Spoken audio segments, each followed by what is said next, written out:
South wind নার্সারিতে এসেছি ক্যাকটাসের সম্ভ্রম দেখতে।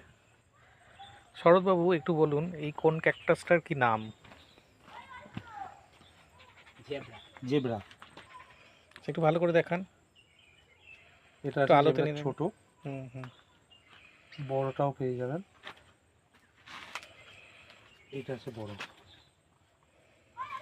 আচ্ছা, বেশ। আর কি আছে দেখান।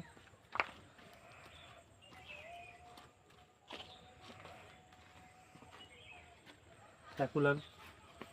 আচ্ছা, এটা আমাদের বাড়িতে বাজবে, তাই তো? হ্যাঁ, এগুলো সব আপনি ঘরের ভেতরে রাখতে পারবেন টেবিলে। এটা ছোট, এটা বড়। আচ্ছা, বেশ। আর কি আছে আপনার কাছে? এই হলুদ হলুদটা এটা কি দেখাচ্ছেন, এটা দেখান। ওটা এক ধরনের ক্যাকটাস, ক্রিসমাস ট্রি। আচ্ছা, আর এইটা? ওগুলো বল ক্যাকটাস, যেগুলো গোল গোল দেখতে পাচ্ছেন। আচ্ছা, বেশ। এটা আছে ক্যাসুলা।